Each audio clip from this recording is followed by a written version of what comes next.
General मोर, आप जयशंकर जी के बयान को, ऑल पार्टी मीटिंग का जो बयान है, कैसे लेते हैं कि हम कोई ब्रोकर नहीं है, we are not a broker nation, हम दलाल देश नहीं है पाकिस्तान की तरह?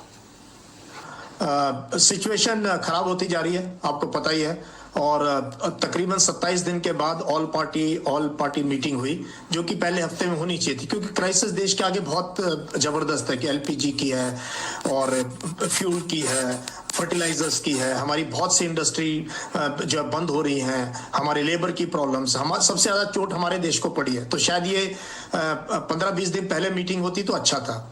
अब आते हैं पाकिस्तान के मीडिएशन पे। एक्चुअली हमें ज्यादा ये चीज परेशान कर रही है कि पाकिस्तान क्यों मीडिएट कर रहा है। देखो, पाकिस्तान कर रहा है, उसके पीछे कई रीजन है। एक तो कॉन्टिगुअस है, ईरान के साथ बाउंड्री है उसकी, रिसेंटली उसने सऊदी अरेबिया के साथ डील करी है, और मानो या ना मानो अभी उस रीजन के अंदर वो एक मिलिट्री और स्ट्रेटजिक पावर के रूप में उभर चुका है।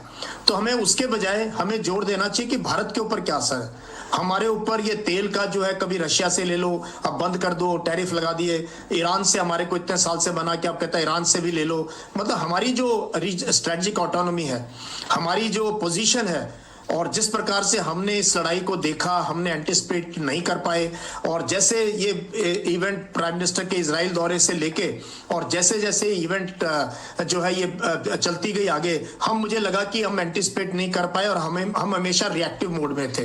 तो इसलिए शायद दलाल वर्ड गलत है, ब्रोकर वर्ड इंटरनेशनल रिलेशंस में ये ब्रोकरेज नहीं है, ये एक स्टेट की यूजफुलनेस को दिखाता है, और जो लड़ रहे हैं कंट्रीज, उनको किसके ऊपर भरोसा है वो दिखाता है। तो मीडिएशन कंट्रीज वही कर सकती है जिनको कि कोई सुनेगा।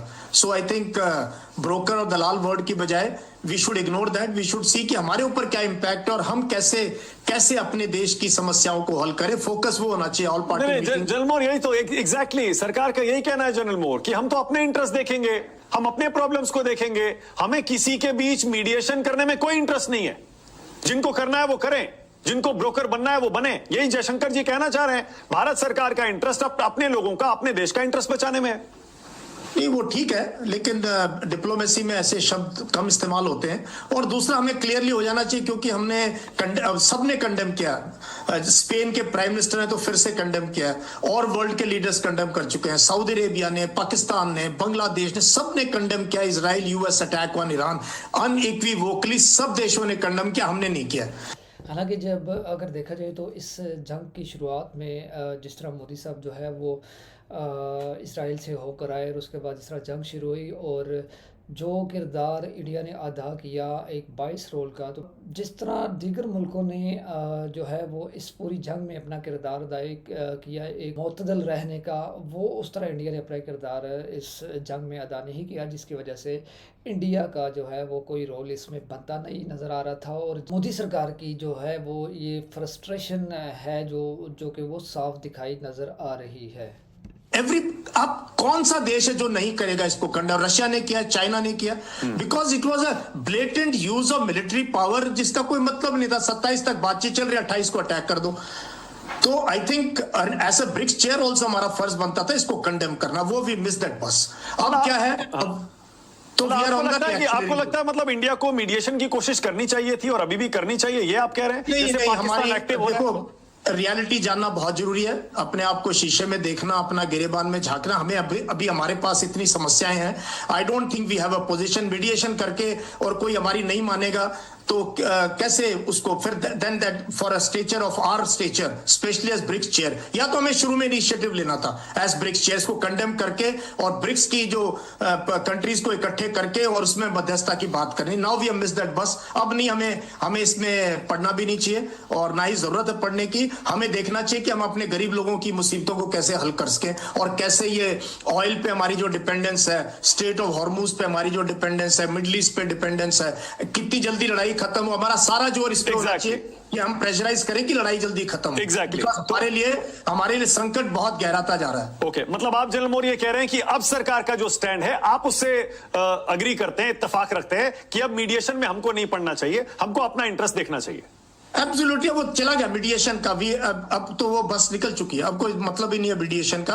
अब जो इजिप्ट है इसमें, टर्की बहुत इन्वॉल्व है, पाकिस्तान इन्वॉल्व है, सऊदी अरेबिया का बहुत जबरदस्त इन्वॉल्वमेंट है, और कहीं ना कहीं से प्रेशर है। मुझे लगता है रशिया का बहुत प्रेशर होगा, और ट्रंप और पुतिन की भी शायद बातचीत हुई है। चाइना भी बैकडोर डिप्लोमेसी में काफी तेज है, क्योंकि सऊदी अरेबिया और ईरान की 10-15 साल से बातचीत नहीं थी, एम्बेसडर भी एक्सचेंज नहीं थी। उनकी मीटिंग बीजिंग में हुई, ब्रोकर बीजिंग था, बीजिंग में जाके इन्होंने हाथ मिलाया, इन्होंने अपने एम्बेसडर चेंज। तो कहीं ना कहीं मुझे लगता है इसमें silently behind this thing Beijing will be very very active in this area. Exactly मतलब हर देश की एक पॉलिसी होती है। जनरल मोर, आपको लगता है इंडिया की ये पॉलिसी होनी चाहिए कि हम एक विश्व गुरु बनने की बात करते हैं, तो भी बड़े बड़े अंतर्राष्ट्रीय संकट जब आते हैं तो हम एक्टिव रोल निभाएं, प्रोएक्टिव हो जाएं, मीडिएशन करने की कोशिश करें, या फिर जैसे अब हम कर रहे हैं कि हम अपने इंटरेस्ट देखें? सरकार कह रही है हम तो अपने इंटरेस्ट देखते हैं भैया, हमें कोई दिलचस्पी नहीं है किसी के बीच पड़ने की या किसी का सीज फायर करवाने में।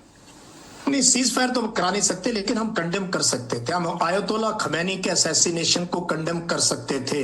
हम ये जो अटैक हुआ इजराइल यूएस का कंबाइंड अटैक, जब बातचीत चल रही थी, उसको कंडेम कर सकते थे। हम जो आयरस देना को जिस तरीके से घात लगा के यूएस ने श्रीलंका के पास मारा, ये 3 इवेंट्स पे तो क्लियर, और कंडेम करने का कोई मतलब मानक ये थोड़ी पंचायत लेके जानी होती है। आपने ट्वीट करना होता है, सिर्फ एक स्टेटमेंट देनी होती है, आपका स्पोक्स पर्सन स्टेटमेंट दे दे, हम ये कहा जी India condemns this action of, बस इतना ही होता है, और क्या होता है? नहीं जनरल, मेरा सवाल दूसरा है सर। मैं ये कह रहा हूं कि हमको मीडिएशन करने की अपनी पॉलिसी बनानी चाहिए। हमारी पॉलिसी ये होनी चाहिए कि हम मीडिएशन करेंगे बड़े बड़े युद्धों में, अंतर्राष्ट्रीय सिचुएशंस में, या फिर हम नहीं करेंगे, हम अपना इंटरेस्ट देखेंगे। क्या पॉलिसी होनी चाहिए? देखो, मानक लिवरेजेस नहीं है ये। अब दार्शनिक बातें रहने नहीं करे तो अच्छा है। हमारे पास लिवरेज क्या है? What are the leverages you have? क्या लीवरेज है आपके पास जिसकी वजह से कोई आपको मीडिएशन रोल में उतारेगा? You should have some leverages. तो जब तक हम लीवरेजेस नहीं बिल्ड करेंगे, कैपेसिटीज और कैपेबिलिटीज बिल्ड नहीं करेंगे, I think we should just look after our own interest, that will be in our favour. Okay, तो पाकिस्तान जो जिसको जयशंकर जी कह रहे हैं दलाली कर रहा है, क्योंकि उसको तो अमेरिका हमेशा से इस्तेमाल करता आया है, 1981 से इस्तेमाल करता आया है। मतलब भारत सरकार की पॉलिसी आपको यही लग रही है ना कि हमें कोई बीच में किसी के पड़ने की कोई जरूरत नहीं है, हम अपना इंटरेस्ट देखेंगे। सरकार की पॉलिसी मोटे तौर पर आपको यही समझ में आ रही है ना? अभी तो सरकार के पास ऑप्शन भी यही है ना, कि क्योंकि हमारे पास संकट बहुत गहरा है मीडिएशन में, हम अपनी एनर्जी ना, वही मैंने बात की, वो बस निकल चुकी है। शायद अंदेशा नहीं था, किसी को भी अंदेशा नहीं था कि लड़ाई 4 हफ्ते चलेगी और ईरान इस तरीके से फाइट बैक करेगा, ईरान इस तरीके से अनप्रेडिक्टेबल वॉरफेयर करेगा, ईरान जो है पूरी की पूरी दुनिया के इकोनॉमिक सिस्टम को तबाह कर देगा। ये किसी ने अंदेशा नहीं किया था, ये किसी ने सपने में नहीं सोचा था। कितनी सारी इंडस्ट्रीज सफर कर रही हैं, क्योंकि एक international gloom and Doom scenario बना हुआ है, हर चीज का तंगी का माहौल बन चुका है। और अगर ये समस्या का समाधान जल्दी नहीं निकलता, जल्दी निकल भी जाए, तो जिस तरह से पेच उलझे हैं, वो तंगी थोड़े समय बरकरार रहेगी। और अगर किसी वजह से ये युद्ध या अनसर्टेनिटी लंबी चलती है, तो आप देखिएगा इस साल के सेकेंड हाफ में और उसके आगे किस तरह की दुनिया में बहुत एक चीज जो प्राइम मिनिस्टर ने बिल्कुल सही कही थी, जो कोविड से तुलना की थी इस संकट की, this can be much worse than Covid for international economy. Okay Sanjeev, अब फॉरेन अफेयर्स, जयशंकर जी की बात से आप सहमत हैं? पाकिस्तान को करने दीजिए दलाली, मीडिएशन, व्हाटएवर, हम नहीं करेंगे, हम अपना इंटरेस्ट देखेंगे। देखिए, एज ए सीजन डिप्लोमेट, अगर वो खाली विदेश मंत्री होते, जो एक पॉलिटिशियन होते, तो मैं शायद इसको फिर भी ओवरलुक करता। बट एक सीजन डिप्लोमेट जिन्होंने पूरी जीवन विदेश सेवा में दिया और बीजिंग से वॉशिंगटन तक भारत के एम्बेसडर रहे, उनको ये भाषा शोभा नहीं देती। मन में सोच सकते हो आप कि पाकिस्तान को दलाल देश कहो, और बोलने से क्या फायदा? अगर आप सोचते भी हैं तो उसको रब इट इन करके, और थोड़ा हमारा ही हल्कापन नजर आता है। पाकिस्तान तो जो है वो है, लेकिन इससे हमने भी अपने आप को कोई ग्लोरी से क्राउन नहीं करते, या हमारे आभा मंडल जो उससे। लेकिन सारी पॉलिटिक्स ये है कि भाई आप अपनी कॉन्स्टिट्यूएंसी को एड्रेस करते हैं, आपकी कॉन्स्टिट्यूएंसी इस तरह की भाषा से प्रसन्न होती है कि यार कह दिया ना पाकिस्तान मुझे औकात दिखा दी, जगह दिखा दी। तो मेरे ख्याल से तो बहुत ही बचकाना कमेंट था, with all respect to the foreign minister. और उनकी पॉलिसी, चलिए शब्द एक बार छोड़ भी दीजिए, सरकार की पॉलिसी है हमें मीडिएशन में नहीं पड़ना भैया।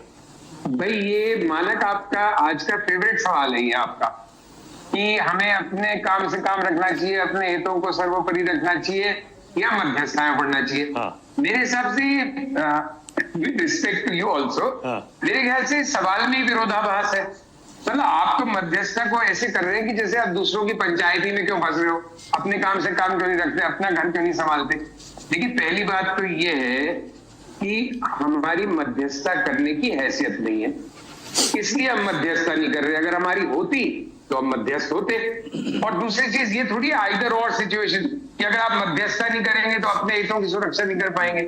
आप मध्यस्थी तो नहीं है, अपने हितों का भी ध्यान रखिए। इसमें कोई आइदर और तो है नहीं। मुझे तो ऐसा लगता नहीं कि अगर आप एक इंटरवेंशन करते, अगर आपकी ऐसी स्थिति होती, और जैसे एक पूर्व वक्ता ने कहा, भारत की चाहे वो स्थिति नहीं है इंटरनेशनल, उतना स्टैचर नहीं है, जो भी कोई एक पर्टिकुलर कॉन्स्टिट्यूएंसी सोचे कि हम विश्व गुरु है, लेकिन हम नहीं है। तो मतलब बट हम एज ब्रिक्स चेयर हमारे पास एक मॉरल और एक पॉलिटिकल प्लेटफॉर्म था, एक इंटरनेशनल डिप्लोमेसी का प्लेटफॉर्म था कि हम प्रयास कर सकते थे। लेकिन दलाल वाली भाषा के सही जगह ओके, मतलब क्या आप ये इशारा कर रहे हैं?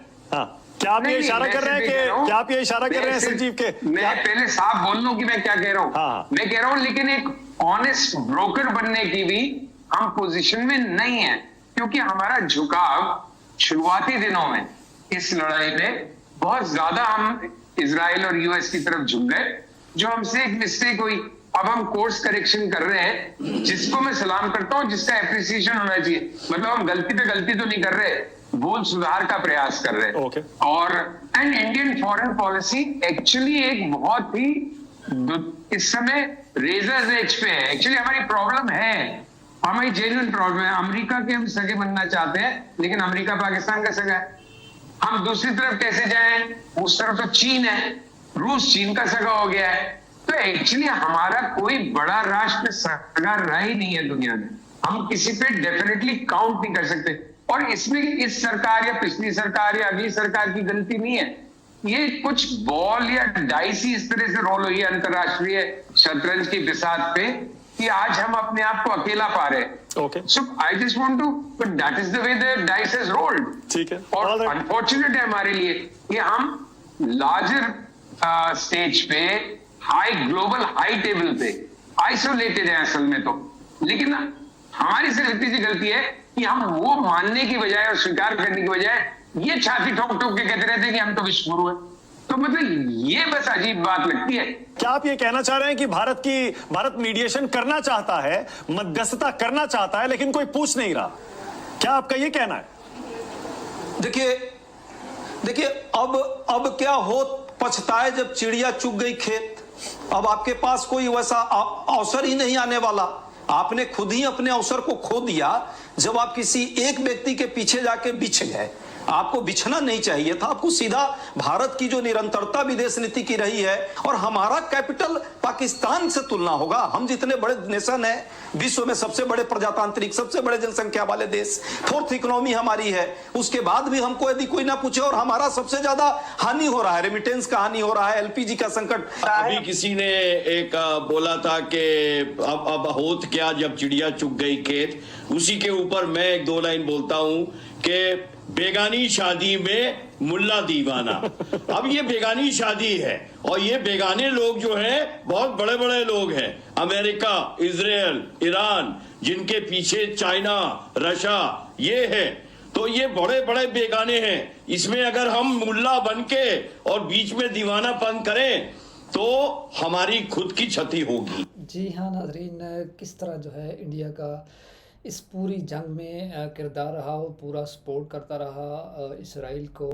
इंडिया का जो मौक़िफ़ रहा, और आयतुल्लाह ख़amenei साहब की और उनकी जो बड़ी शहादतें उनका कंडेम तक नहीं किया। तो इस सारे मामले में आपकी क्या राय है, हमें ज़रूर बताइएगा। वीडियो को लाजमी लाइक कीजिएगा, चैनल को ज़रूर सब्सक्राइब कीजिएगा। मिलते हैं नेक्स्ट वीडियो में, तब तक के लिए अल्लाह हाफ़िज़।